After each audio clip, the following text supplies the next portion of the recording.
voice of Kannadiga News, Pulse of the Public. ತಾಲೂಕಿನ ವೈಕೆಮೂಳೆ ಗ್ರಾಮದಲ್ಲಿ ಅದ್ಧೂರಿ ಕೆಂಡೋತ್ಸವ. ಗ್ರಾಮದಲ್ಲಿ ದೊಡ್ಡಮತಾಯಿ, ಚಿಕ್ಕಮತಾಯಿ ಚಾಮುಂಡೇಶ್ವರಿ ಕೊಂಡೋತ್ಸವ ಸಾವಿರಾರು ಭಕ್ತರ ನಡುವೆ ಅದ್ಧೂರಿಯಾಗಿ ಸೋಮವಾರ ನಡೆಯಿತು. ಮುಂಜಾನೆಯಿಂದಲೇ ದೇವಾಲಯದಲ್ಲಿ ಗ್ರಾಮ ದೇವತೆ ದೊಡ್ಡಮತಾಯಿ ಹಾಗೂ ಮಂಟೆಸ್ವಾಮಿಗೆ ಹೂವಿನ ಅಲಂಕಾರ ನಡೆಸಲಾಯಿತು. ನಂತರ ಬೆಳಗಿನ ಜಾವ ದಲಿತ ಸಮುದಾಯದವರು ಊರ ಹೊರಭಾಗದ ಕೆರೆಯ ಬಳಿ ಹೂವು, ಹೊಂಬಾಳೆಗಳಿಂದ ಬಗೆ ಬಗೆಯ ಪುಷ್ಪಾಲಂಕಾರಗಳಿಂದ ಶೃಂಗರಿಸಿ ಸತ್ತಿಗೆ, ಸೂರಪಾನಿ, ಚಾಮರಗಳಿಗೆ ಹೂವು ಹೊಂಬಾಳೆಯಿಂದ ಸಿಂಗರಿಸಿದ್ರು. ಕೊಂಬು, ಕಹಳೆ, ವಾದ್ಯ ಮೇಳಗಳೊಂದಿಗೆ ಗ್ರಾಮದ ಪ್ರಮುಖ ರಸ್ತೆಯ ಮೂಲಕ ಮೆರವಣಿಗೆ ಸಾಗಿತು. ನಂತರ ಕೊಂಡೋತ್ಸವ ಸ್ಥಳಕ್ಕೆ ಉತ್ಸವ ಮೂರ್ತಿ ಆಗಮಿಸ್ತಾ ಇದ್ದಂತೆ ಭಕ್ತರ ಹರ್ಷೋದ್ಗಾರ ಮೊಳಗಿತು. ಮಂಟೆಸ್ವಾಮಿ, ದೊಡ್ಡಮತಾಯಿ, ಉತ್ಸವ ಮೂರ್ತಿ ಹೊತ್ತ ಅರ್ಚಕರು ಕೊಂಡ ಹಾದು ಭಕ್ತಿ ಪರಾಕಾಷ್ಠೆ ಮೆರೆದರು. ಉಪ್ಪಾರ ಸಮುದಾಯದಲ್ಲಿಯೂ ಸಹ ಸಂಜೆ 5 ಗಂಟೆಯಲ್ಲಿ ದೊಡ್ಡಮತಾಯಿ, ಚಿಕ್ಕಮತಾಯಿ ಚಾಮುಂಡೇಶ್ವರಿ ಕೊಂಡೋತ್ಸವ ವಿಜೃಂಭಣೆಯಿಂದ ನಡೆಯಿತು.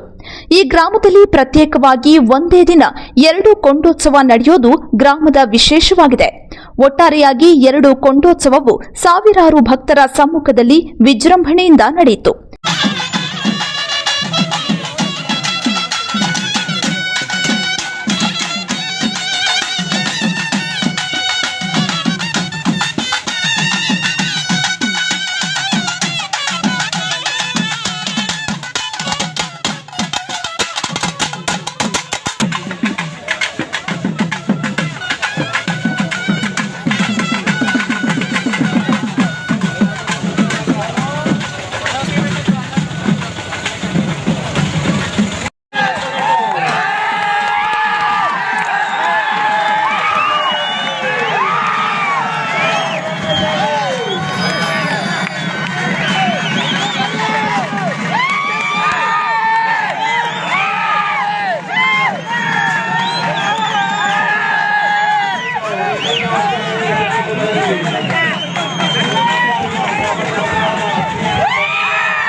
ಸಾಲಾಗಿ ಬಂದು ದೇವರ ಕೃಪೆಗೆ ಪಾತ್ರರಾಗಬೇಕು ಅಂತ ಸವಿನಯ ಪ್ರಾರ್ಥನೆ.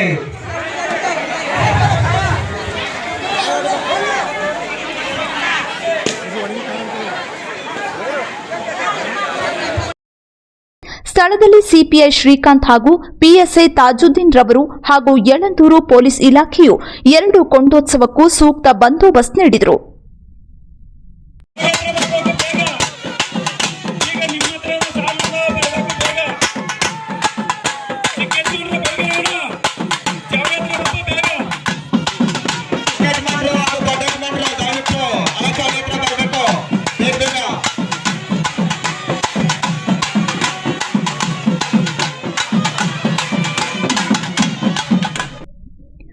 ಕೊಂಡೋತ್ಸವದಲ್ಲಿ ಯಜಮಾನರಾದ ನಂಜುಂಡಯ್ಯ, ಮರಿಸ್ವಾಮಿ, ಗುರು ವೆಂಕಟರಾಮ, ಗ್ರಾಮ ಪಂಚಾಯಿತಿ ಸದಸ್ಯ ಮಂಜುನಾಥ್, ನಾರಾಯಣಸ್ವಾಮಿ, ನಂಜುಂಡಸ್ವಾಮಿ, ರಂಗಸ್ವಾಮಿ, ನಂಜುಂಡಯ್ಯ ಸೇರಿದಂತೆ ಗ್ರಾಮದ ಮುಖಂಡರು, ಅಂಬೇಡ್ಕರ್ ಯುವಕ ಸಂಘದವರು ಹಾಗೂ ಭಕ್ತಾದಿಗಳು ಹಾಜರಿದ್ದರು.